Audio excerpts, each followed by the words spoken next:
नमस्कार, स्वागत है आपका बोलता हिमाचल पर। आज है 3 फरवरी 2025 और हिमाचल प्रदेश से जुड़ी हुई आज की बड़ी खबरों की जानकारी अपडेट्स हम आपके लिए लेकर आए हैं। हमेशा की तरह आप इस वीडियो को लाइक कर दीजिएगा। चैनल पर नहीं जुड़े, चैनल को आप सब्सक्राइब जरूर करें। पेश है आज की सबसे बड़ी खबरें। राज्य के बिना सड़क वाले गांव की होगी जीआई मैपिंग। हिमाचल ने भेजी 1200 गांवों की रिपोर्ट है। केंद्रीय ग्रामीण विकास मंत्रालय ने प्रधानमंत्री ग्राम सड़क योजना में एक और बड़ा फैसला लिया है।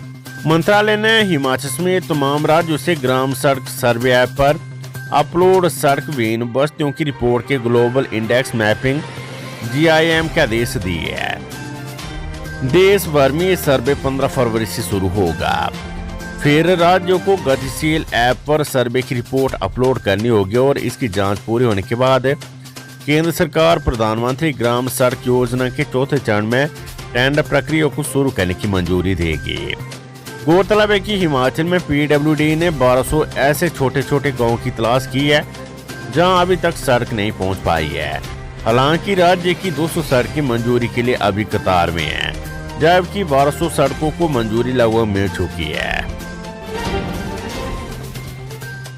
हिमाचल प्रदेश में विधायकों की प्राथमिकताओं पर सचिवालय में होगा मंथन। 3 व 4 फरवरी को CM सुक्खू करेंगे बैठकें। हिमाचल सरकार ने आगामी वार्षिक बजट 2025-26 के लिए तैयारियां तेज कर दी है।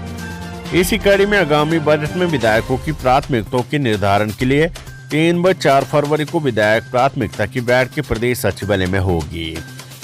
ये बैठक मुख्यमंत्री सुखविंदर सिंह सुक्खू की अध्यक्षता में होगी। इस बार बैठक सचिवालय के नए कॉन्फ्रेंस हॉल यानी आमस्टैल भवन फेज 3 में होगी। इन बैठकों में विधायक अपने अपने क्षेत्र से संबंधित सड़कों, पेयजल व सिंचाई योजनाओं तथा पुल आदि को लेकर अपनी प्राथमिकताएं रखेंगे ताकि उन्हें अगले बजट में शामिल किया जा सके।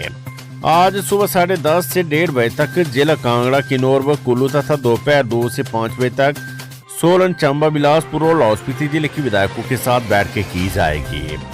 अगले दिन यानी मंगलवार को सुबह 10:30 से 1:30 बजे तक शिमला और मंडी जिलों तथा दोपहर बाद 2 से 5 बजे तक ऊना, हमीरपुर और सिरमौर के विधायकों के साथ बैठक आयोजित की जाएगी।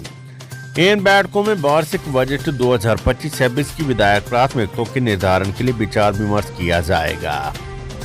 बैठकों में विधायकों से वर्ष 2025-26 के लिए मित व्यय तथा उपायों, वित्तीय संसाधन जुटाने एवं बेहतर प्रशासन के संदर्भ में प्राप्त सुझावों पर भी चर्चा होगी।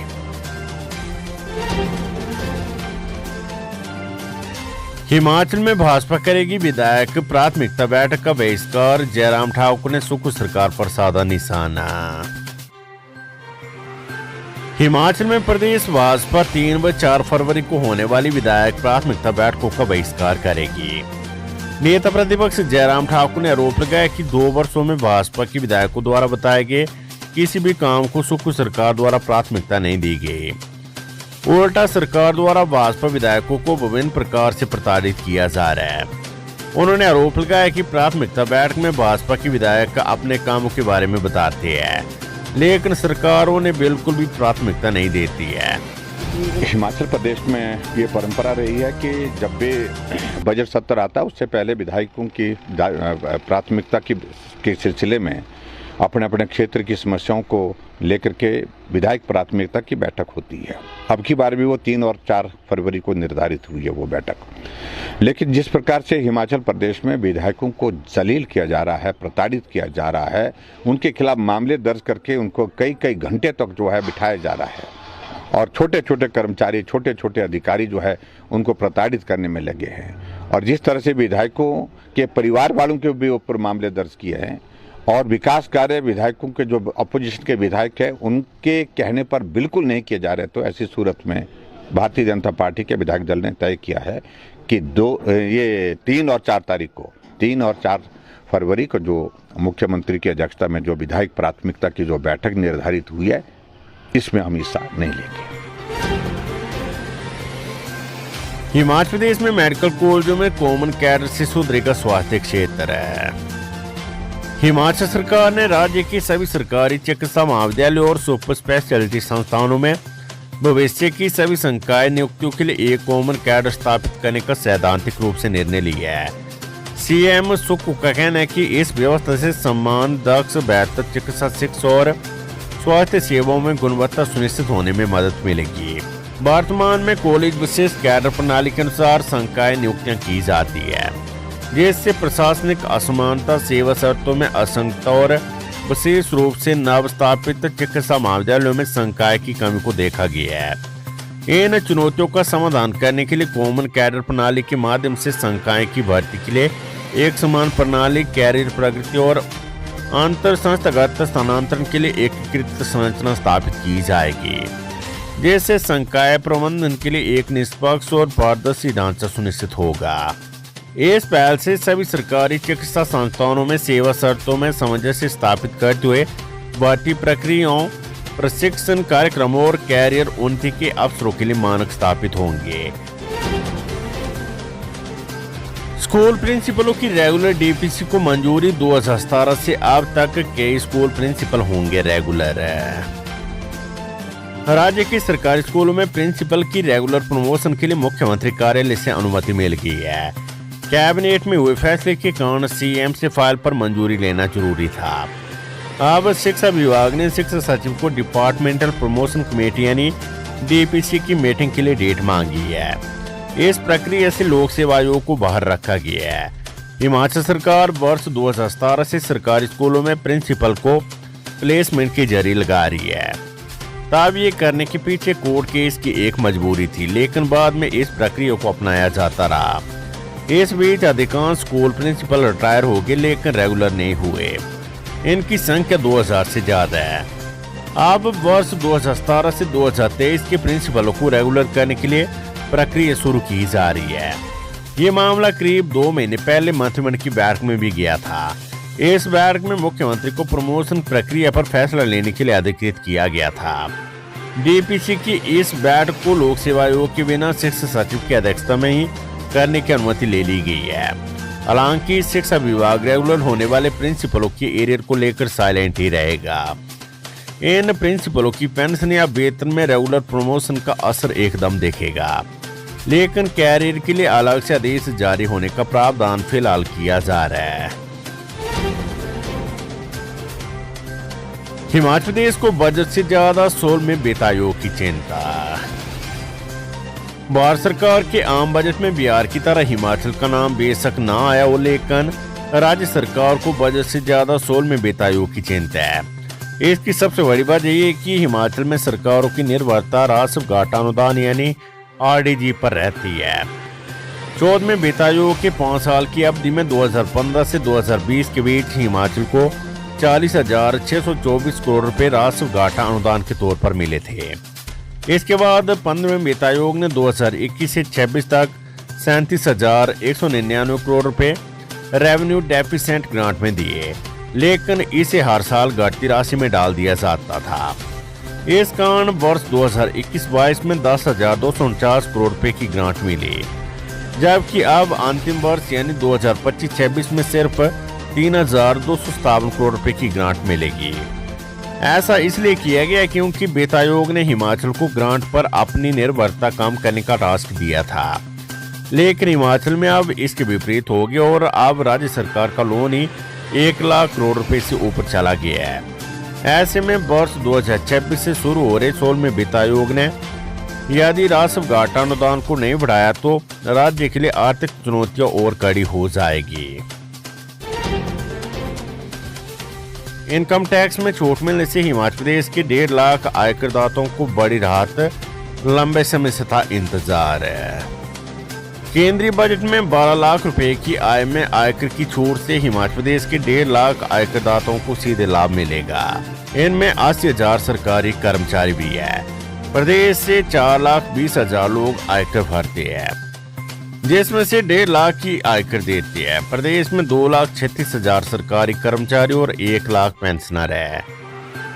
इस आयकर सीमा को बढ़ाने के बाद 40,000 सरकारी कर्मचारी आयकर देने से छूट जाएंगे। ये सबसे बड़ी और सीधी राहत मिली है। कर्मचारी कई सालों से इसका इंतजार कर रहे थे, लेकिन अब उन्हें ये बहुत बड़ी राहत प्रदान की गई है। Weather update. हिमाचल में फिर लौटेगी बर्फीली बहार, 4 व 5 फरवरी को बर्फबारी और बारिश के आसार है। हिमाचल प्रदेश में एक बार फिर से बर्फबारी का दौर देखने को मिलेगा। मौसम विभाग के अनुसार सोमवार मध्य रात्रि से एक ताजा पश्चिमी विक्षोभ सक्रिय हो रहा है, जिसके कारण मंगलवार को बर्फबारी व बारिश के आसार बने हुए हैं, जिसका असर 5 फरवरी को भी रहेगा। मौसम विभाग के अनुसार 4 फरवरी को मध्य और उच्च पर्वतीय इलाकों में अनेक स्थानों पर हल्की से मध्यम बर्फबारी व बारिश, जबकि मैदानी इलाकों में कुछ स्थानों पर हल्की से मध्यम बारिश हो सकती है। इस दिन अलग अलग स्थानों पर आंधी व बिजली गिरने की संभावना सहित कुछ स्थानों पर ठंडे दिन रहने का येलो अलर्ट भी जारी किया गया है। इसका असर 5 फरवरी को भी रहेगा। हालांकि सोमवार को मैदानी और मध्य इलाके शुष्क रहेंगे, लेकिन उच्च पर्वतीय इलाकों में 1-2 स्थानों पर हल्की बर्फबारी हो सकती है। 6 से 8 फरवरी तक मौसम साफ व शुष्क बना रहेगा, लेकिन 8 फरवरी से फिर एक ताजा पश्चिमी विक्षोभ सक्रिय होने वाला है, जिससे आगामी दिनों में फिर से बर्फबारी व बारिश होने के आसार की संभावना बनी हुई है। सरकार ने किया 3 डॉक्टरों का तबादला, 8 पूर्व ट्रांसफर्ड डॉक्टरों को नई जगह दी पोस्टिंग। हिमाचल प्रदेश सरकार ने 3 डॉक्टरों को स्थानांतरित किया है, जबकि पहले ट्रांसफर किए गए 8 डॉक्टरों को अन्य जगहों पर तब्दील करते हुए नए स्थानों पर पोस्टिंग दी है। इस संबंध में स्वास्थ्य सचिव एम सुधा देवी की ओर से आदेश जारी कर दिए गए हैं। सरकार द्वारा तब्दील किए गए 3 मेडिकल ऑफिसरों डॉक्टर पुनीत मल्होत्रा को जोनल अस्पताल मंडी से पीएचसी बहाली मंडी, डॉक्टर अनु मित्तल को मेडिकल कॉलेज नाहन से पीएचसी गतदार सिरमौर और डॉक्टर सुमित कुटोच को सिविल अस्पताल पालमपुर से पीएचसी मानदा चंबा भेजा गया है। यूनियन बजट 2025 में हिमाचल में सेवों पर नहीं बढ़ाया गया इंपोर्ट टैक्स, बागवान फिर निराश है। बागवानों को उम्मीद थी कि इस बार केंद्रीय बजट में विदेशों से आयात होने वाले सेब पर सरकार राहत देगी, लेकिन कोई घोषणा न होने से शिमला के बागवानों को फिर से निराशा मिली है। हिमाचल सहित सेब बहुल राज्यों के बागवानों के लिए विदेशों से आयात होने वाला सेब घाटे का कारण बना हुआ है। बागवान काफी वर्षों से विदेशी सेब पर आयात शुल्क को 50 से बढ़ाकर 100% करने की मांग कर रही है। इसके अलावा कोई विशेष पैकेज भी नहीं मिला है। भारत में 44 देशों से सेब का आयात किया जाता है। खबर कुल्लू से मनाली में गुरुग्राम की युवती के साथ हुई दुष्कर्म की घटना, पुलिस ने 0 एफआईआर के बाद शुरू की जांच। गुरुग्राम की एक लड़की के साथ मनाली में दुष्कर्म की वारदात को अंजाम देने का मामला सामने आया है। युवती ने गुरुग्राम के थाना सेक्टर 14 में इस बाबत शिकायत पत्र दी है। इस पर वहां की पुलिस ने 0 एफआईआर दर्ज कर कुल्लू पुलिस को केस फाइल भेजी है। अब एसपी कार्यालय कुल्लू के निर्देश पर मनाली पुलिस ने मामले की छानबीन शुरू कर दी है। पुलिस के अनुसार युवती ने शिकायत पत्र में कहा है कि वे पेशे से आर्किटेक्ट है। आरोपी अनुरुद्ध सिंह के साथ उसका परिचय मैट्रिमोनियल साइट के जरिए हुआ। इस मुलाकात के पीछे सूर्य कटिया नाम का व्यक्ति है, जिसने युवती को पैसे ऐंठने के चक्कर में आरोपी अनुरुद्ध सिंह से मिलवाया। युवती के अनुसार उक्त दोनों मनाली में होटल चला रहे। युवती ने आरोप लगाया कि उसके और अनुरुद्ध सिंह के बीच पैसों का लेन देन भी हुआ। इसके बाद आरोपी ने शादी का झांसा देकर उसके साथ ओल्ड मनाली के होटल में दुष्कर्म किया और बाद में शादी करने से इनकार कर दिया।